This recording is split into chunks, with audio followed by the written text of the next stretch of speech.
मनीष कश्यप जब निर्दलीय लड़ा था तो भी शिक्षा और स्वास्थ्य के लिए लड़ रहा था और बिहार के गरीबों के लिए और मजदूरों के लिए लड़ रहा था। आप चनपटिया के ही नागरिक हैं, तो मतलब आपने क्या देखा, विकास हुआ है कि नहीं? क्योंकि 20 साल से बीजेपी का एक तरह से कह सकते हैं गढ़ बना हुआ है चनपटिया, तो काम हुआ है। 10,000 रुपया के चक्कर में अगर कोई महिला अपने बच्चे का और अपने पति का जान दांव पे लगा दे और नीतीश कुमार को वोट दे दे और उसके बाद से उत्तराखंड में पहाड़ गिरे, उसका पति मर जाए, गुजरात में किसी फैक्ट्री का बॉयलर फटे उसका बच्चा मर जाए, हैदराबाद में फैक्ट्री में आग लगे उसका जो है पति मर जाए, उड़ीसा में के बालासोर में ट्रेन हादसा हो और उसका बच्चा मर जाए, तो ये तो कहीं नहीं तो कहीं गलत है। आप 10,000 से आप कुछ नहीं कर सकते। आज नीतीश कुमार जी 10,000 रुपया भेजे, 20 साल में काहे नहीं भेजे कभी, और वो 10,000 भेजे प्रशांत किशोर जी के डर से। नरेंद्र मोदी और भाजपा के बारे में आप क्या सोचते हैं, क्या विचार है आप? मोदी जी बिहार के लिए कुछ नहीं किए हैं, ये बात सही है। नितिन गडकरी जी कुछ किए हैं, रोड का व्यवस्था जो है नितिन गडकरी जी किए हैं, लेकिन आज भी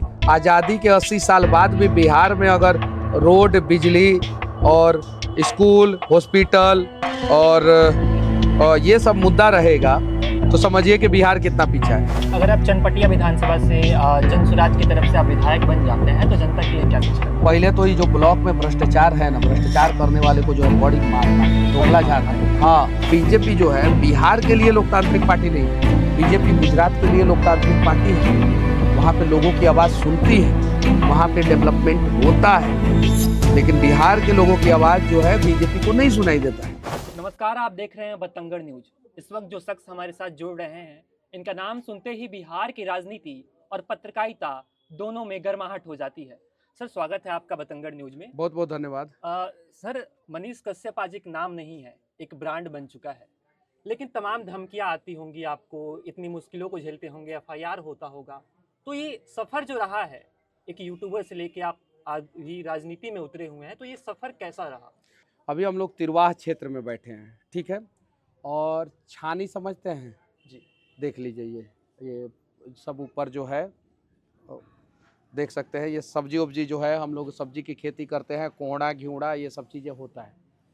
पत्रकारिता का मतलब होता है ग्राउंड पे आके आप रियलिटी को दिखाइए, एयर कंडीशन कमरा में बैठ के 4 गो प्रवक्ता को बुला के और सिर्फ आपस में मत लड़ाइए।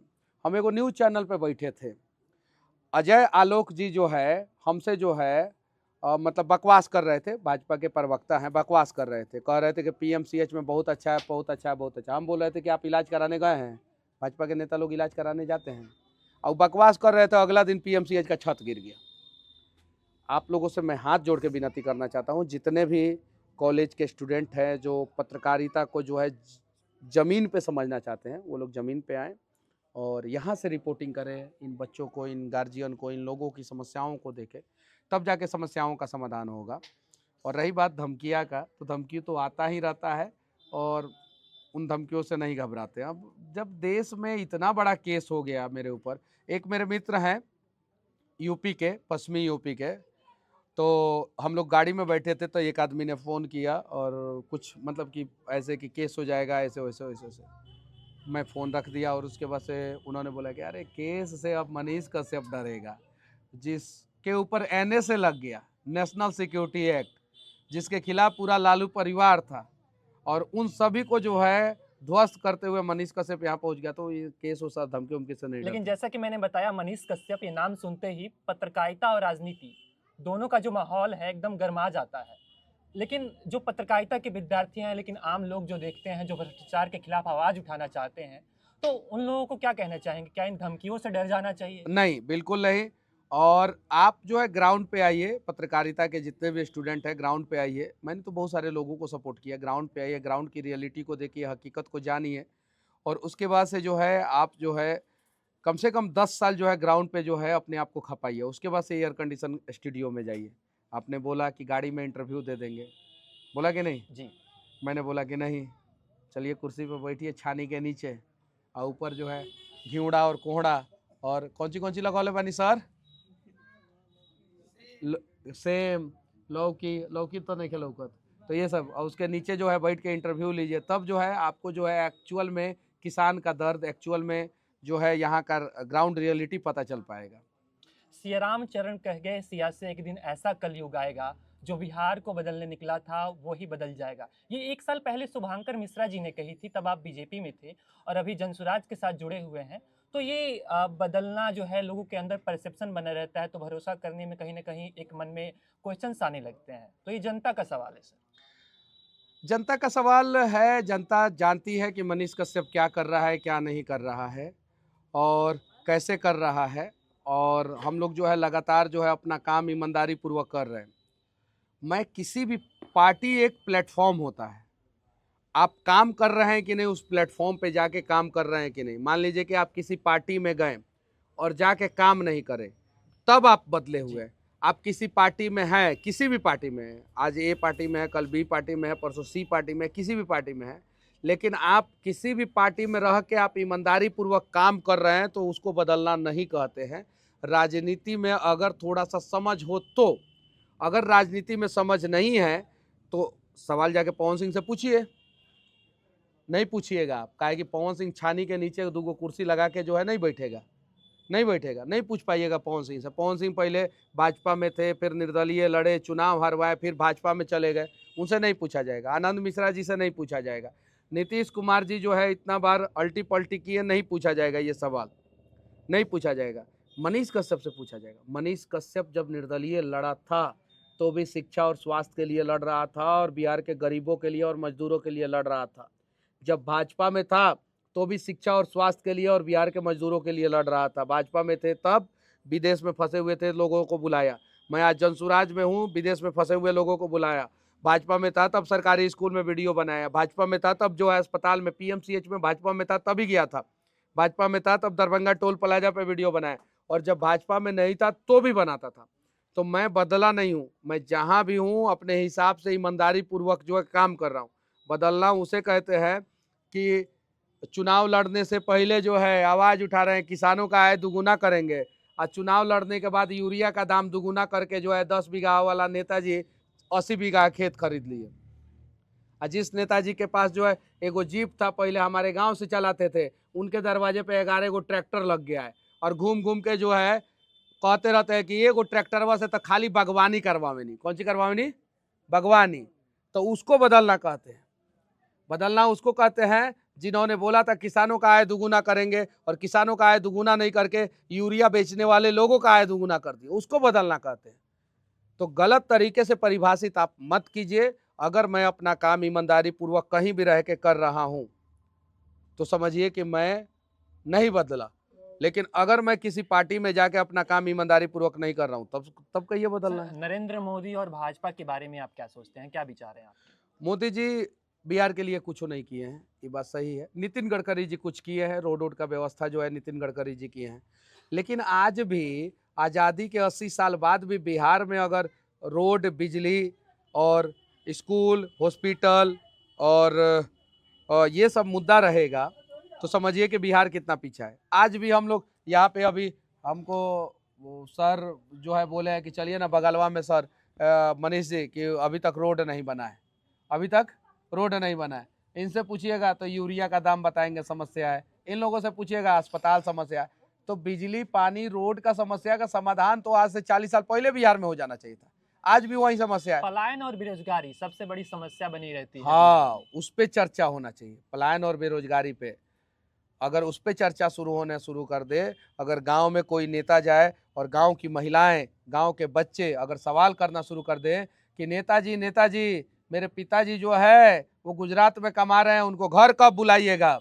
वहाँ की महिलाएं सवाल करना शुरू कर दें कि नेताजी नेताजी मेरे पति जो है वो तमिलनाडु में काम कर रहे हैं, उनको घर पे रोजगार कब दीजिएगा।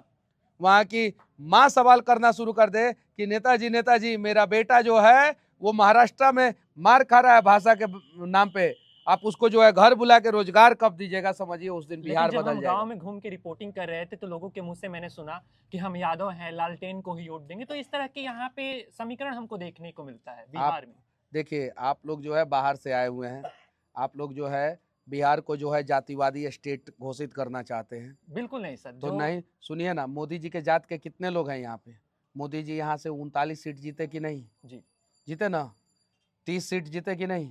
नीतीश जी के जाति के कितने लोग हैं? नीतीश जी 20 साल मुख्यमंत्री रहे कि नहीं? तो अगर जातिवाद रहता तो नीतीश कुमार कहियो मुख्यमंत्री नहीं बनते। जातिवाद रहता तो मोदी जी कभी भी जो है यहाँ से 30 सीट और 39 सीट नहीं जीतते। जातिवाद एक मुद्दा है बिहार में, ये बात सही है, लेकिन जातिवाद जो है सब कुछ नहीं है बिहार के चुनाव में। एक सिर्फ एक मुद्दा है, बाकी बिहार के चुनाव में हजारों मुद्दा है। तो अगर सिर्फ जातिवाद एक मुद्दा होता तो शायद जो है मोदी जी को कभी भी जो है 39 सीट नहीं आता। मोदी जी को भूमिहार लोग वोट दिए कि नहीं? मोदी जी तो उस जात के नहीं है। ब्राह्मण लोग वोट दिए कि नहीं? पासवान जी लोग वोट दिए कि नहीं? यादव जी लोग भी वोट दिए हैं। मुस्लिम लोग भी, कुछ मुसलमान लोग भी वोट दिए हैं, हालांकि ज़्यादातर मुसलमान नहीं देते हैं, लेकिन कुछ मुसलमान भी वोट दिए हैं। ये बात सही है कि नहीं? तो जातिवाद से ऊपर उठ के ही न दिए हैं। अगर आप चनपटिया विधानसभा से जनसुराज की तरफ से आप विधायक बन जाते हैं तो जनता के लिए क्या कुछ करने पहले तो ये जो ब्लॉक में भ्रष्टाचार है ना, भ्रष्टाचार करने वाले को जो है बड़ी मार मारेंगे, बड़ी धोबला मार झाड़ मारेंगे। देंगे। हाँ, जो भी भ्रष्टाचार करेगा सबूत आ जाएगा ना, धोबला झाड़ देंगे वो सबका। एकदम परेशान करके रखा है, सब गरीबों का खून चूस रहा है। सब जात और धर्म नहीं देखता है, सब वो सब मुसलमान हो, हिंदू हो, यादव हो, पासवान हो, ब्राह्मण हो, राजपूत हो, कुर्मी हो, कोयरी हो, जो भी जात हो, बनिया हो, जो भी जात हो, ब्लॉक में जाता है परेशान हो जाता है। इस सब का धोबला झाड़ेंगे। अगर लोगों ने सबूत दे दिया तो या तो कर्मचारी रहेगा ब्लॉक में और नहीं तो मनीष कश्यप रहेगा, दोनों में से कोई एक रहेगा, एकदम क्लियर है। और सबूत नहीं दिया लोगों ने तो भी जो है, जिन लोगों को जो समस्या है उन लोगों का समस्या का समाधान करने के लिए ब्लॉक में जो है हेल्प सेंटर हम खुलवाएंगे। हेल्प सेंटर से क्या होगा कि ब्लॉक जो है वो गांव के विकास का रास्ता तय करता है। किसी भी बड़े अर्थशास्त्री से या बड़े नेता से पूछिएगा, अनपढ़ नेता से नहीं, यूरिया बेचने वाले नेता से मत पूछिएगा।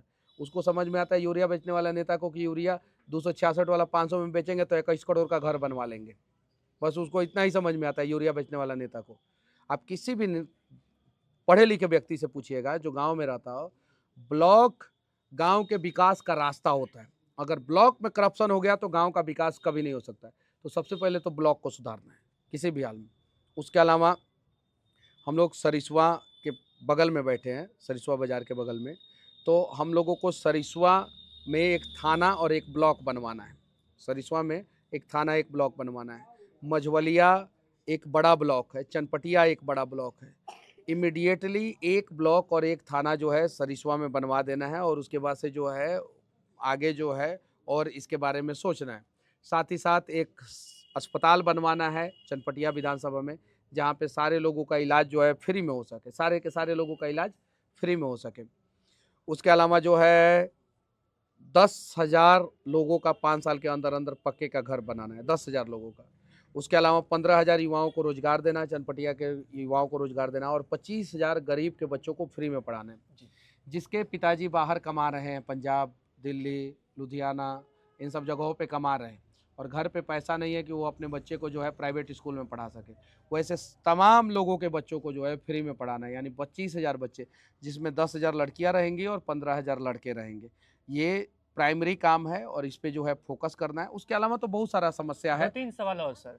चनपटिया विधानसभा में आपके अपोजिशन में बीजेपी से उमाकांत सिंह जी बने हुए हैं, तो वो कैसे नेता हैं? उन पर कई बार समलैंगिकता के भी आरोप लगते हैं, ऐसा लोगों से मुझे सुनने को। मुझे इस सब के बारे में जानकारी नहीं है और मैं ये सब चीज़ों, वैचारिक तौर पर कैसे नेता? अब देखिए, किसी के ऊपर पर्सनल उसका कमरे के अंदर क्या समस्या है क्या नहीं समस्या, उस पर मैं कभी भी किसी के ऊपर विकास कोई, हुआ है कि नहीं? देखिए, उस पर कोई कटाक्ष और तीखा टिप्पणी नहीं करता हूँ। कमरे के अंदर क्या है क्या नहीं है, क्या नहीं है, उस पर विकास के बारे में बात करें नहीं, सर। सुन लीजिए पहले, उस पर किसी को पूछना भी नहीं चाहिए सवाल, किसी भी नेता के बारे में, वो जो पटना में हो, दिल्ली में हो, ये। लेकिन अगर कोई नेता सड़क पे किसी लड़की को छेड़ता है तो उससे सवाल करना चाहिए। अगर कोई नेता बलात्कार केस में फंसता है तो उससे सवाल करना चाहिए।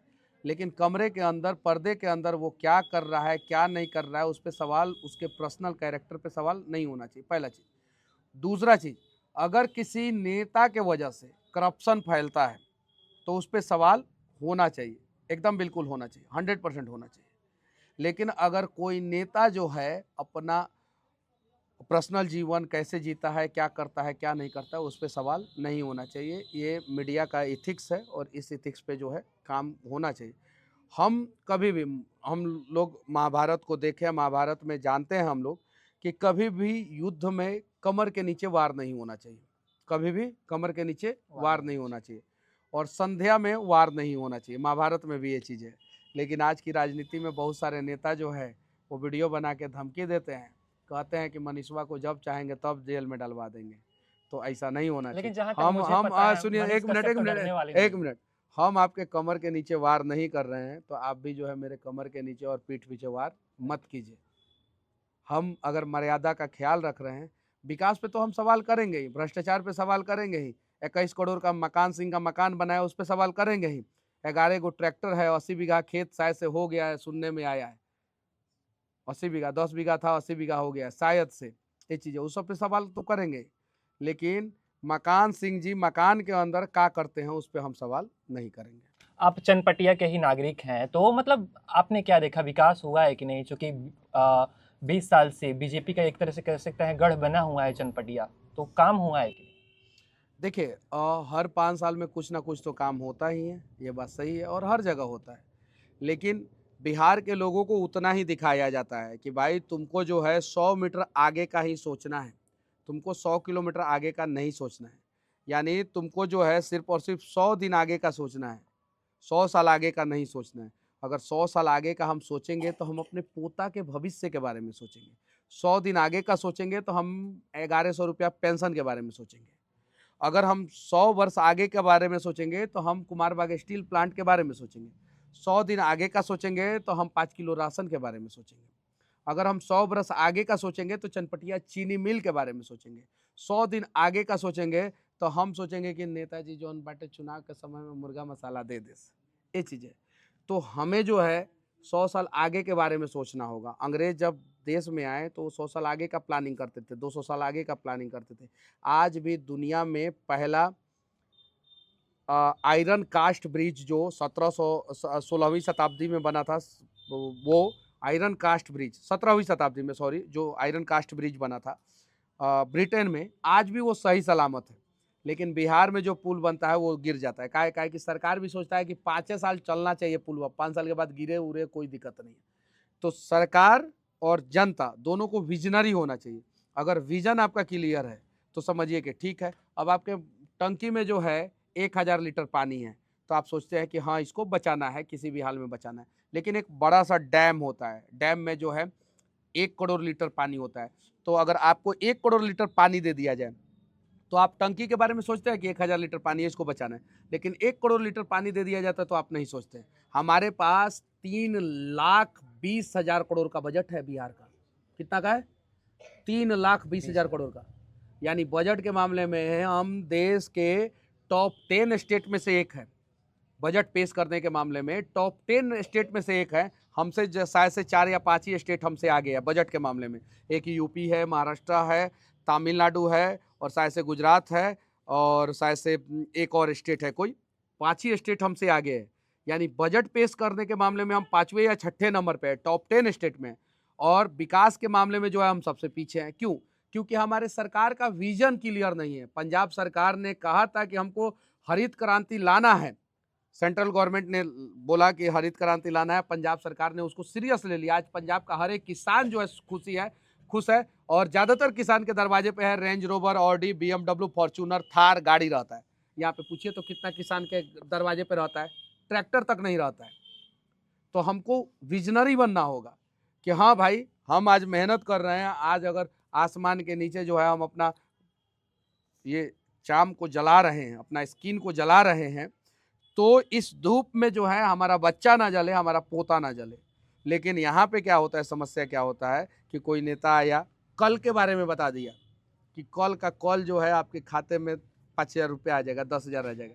हम जो है अपना बच्चा और मालिक का भविष्य खतरे में डाल देते हैं। आज नीतीश कुमार जी 10,000 रुपया भेजे हैं, 20 साल में काहे नहीं भेजे कभी? और वो 10,000 भेजे हैं प्रशांत किशोर जी के डर से, चुनाव का समय, जन सुराज के डर से भेजे हैं। अब 10,000 रुपया 20 साल में भेजे तो 1 साल का कीमत उन्होंने 500 रुपया लगाया। अब बताइए 500 रुपया 1 साल का कीमत एक महिला का नीतीश कुमार जी ने लगाया है। 10,000 रुपया के चक्कर में अगर कोई महिला अपने बच्चे का और अपने पति का जान दाव पे लगा दे और नीतीश कुमार को वोट दे दे और उसके बाद से उत्तराखंड में पहाड़ गिरे, उसका पति मर जाए, गुजरात में किसी फैक्ट्री का बॉयलर फटे उसका बच्चा मर जाए, हैदराबाद में फैक्ट्री में आग लगे उसका जो है पति मर जाए, उड़ीसा में के बालासोर में ट्रेन हादसा हो और उसका बच्चा मर जाए, तो ये तो कहीं नहीं तो कहीं गलत है। आप 10,000 से आप कुछ नहीं कर सकते। आप 10,000 के बारे में सोच रहे हैं कि हाँ 10,000 मतलब 1 महीना काम देगा। नीतीशो सोच रहे हैं कि 1 महीना पहले ही देना है, तबे लोगों को याद रहेगा। लोग जो है किसी भी चीज को 90 दिन तक याद रखते हैं, ये फॉर्मूला होता है। यूएन में भी जो है, प्रशांत जी भी बहुत सारा वीडियो में बताए हैं। तो ये 90 दिन के अंदर ही दिया है नीतीश कुमार की, लोगों को याद रहेगा, नहीं तो लोग भूल जाएंगे। अब आपको ये 1 महीना के बारे में सोचना है, 2 महीना के बारे में सोचना है, 90 दिन के बारे में सोचना है, या 100 दिन के बारे में सोचना है, या अपने पति और बच्चों के जान के बारे में सोचना है, वो आपको निर्धारित करना है। अगर पति और बच्चों के जान के बारे में सोच रहे हैं तो आप नीतीश कुमार और बीजेपी को कभी वोट नहीं देंगे, अगर आप बिहारी हैं तो। मैंने आपके यहाँ आने से पहले 2 वीडियो क्लिप्स देखी, जिसमें आप एक तरफ कह रहे हैं कि बीजेपी एक लोकतांत्रिक पार्टी है, जिसमें मैं खुलकर बोल पा रहा हूँ। ये 1 साल पहले का वीडियो है। और एक दूसरा क्लिप्स मैंने देखा जिसमें आप ये कह रहे हैं कि एक तरफ जो है एक नेता जो है कॉमेडी करता है, राहुल गांधी, दूसरा नेता जो है देश को बेच रहा है, नरेंद्र मोदी। तो इसको लेके क्या कुल मिला-जुला कर क्या निष्कर्ष देखिए निकलता है? बीजेपी लोकतांत्रिक पार्टी है उन लोगों के लिए जो मजबूत हैं, जो लोग बड़े लोग हैं उसमें। अब उसमें जो है बड़े बड़े नेता जो है बोलते हैं और उनकी बातें सुनी जाती है, लेकिन बीजेपी लोकतांत्रिक पार्टी जो है वो बिहार के लोगों के लिए नहीं हो पाती है। क्यों नहीं हो पाती है? क्योंकि भारतीय जनता पार्टी के विधायक हैं यहाँ पे, भारतीय जनता पार्टी के सांसद हैं। आप थाना में चले जाइए अपनी समस्याओं को लिखाने, देखिए समस्या होता है कि नहीं होता है। उस समस्या को लेकर विधायक जी के पास चले जाइए, देखिए वो मदद नहीं करते हैं। आप चले जाइए अस्पताल में इलाज कराने, और उस पे वहाँ पे जो है कुछ हो जाता है, दिक्कत हो जाता है, तो बीजेपी के कोई नेता नहीं खड़े होते हैं। तो बीजेपी बिहार इकाई के बारे में स्पेशल मैं बोलना चाहता हूँ, बिहार इकाई के बारे में, बीजेपी बिहार इकाई के बारे में। बीजेपी बिहार इकाई एक ऐसी पार्टी हो गई है, ऐसा संगठन हो गया है जो एक दूसरे का ही टांग खींचने में लगे रहते हैं नेता। भाई सम्राट चौधरी का डिटेल्स कौन दिया है? डोनाल्ड ट्रंप अमेरिका से लाके थोड़े दिए हैं, बीजेपी का ही नेता कोई ना कोई दिया है। मंगल पांडे का डिटेल्स कौन दिया? बीजेपी का ही नेता कोई ना कोई दिया है। ये लोग जो है आपस में, इन लोगों का समन्वय नहीं है, आपस में बैठक नहीं है, आपस में एक दूसरे को आगे नहीं बढ़ने देना चाहते हैं। ये लोग क्या बिहार का भला करेंगे? अभी ये चीज आप है। बच्चों और के साथ इसीलिए आप ट्रेन में चले जाइए भैया, आप रिपोर्टिंग करते हैं, आपको चलिए एक दिन लैटरिंग में, ट्रेन के लैटरिंग में जो है आपको बिठा के वो जो है, अनुभव भी कर चुका हूँ मैं, कैसी स्थिति बनी रहती है, खासकर जो युवा हैं, आप लैटरिंग में मजदूर बैठे हैं। हैं? वो स्थिति नहीं, जनरल के डिब्बे में। अनुभव करना, किसी के घर पे कोई मर गया, अनुभव कर रहे हैं हम कि हाँ भाई बहुत दुख में होगा, और अपने घर पे वैसा हादसा हो जाए। समानुभूति। आप लेटरिंग में कभी बैठे हैं? काहे नहीं बैठे? काहे नहीं बैठे? काहे नहीं बैठे हैं बताइए? ट्रेन के लेटरिंग में बैठ के काहे नहीं सफ़र किए? वैसी स्थिति नहीं बनी। नहीं बनी। क्यों? क्योंकि आप अपने आप को जो है स्टेबल किए, मजबूत किए और कुछ ना कुछ अच्छा किए, इसलिए आपको लेटरिंग में बैठने का नौबत नहीं आ रहा है, या सरकार या जो भी है।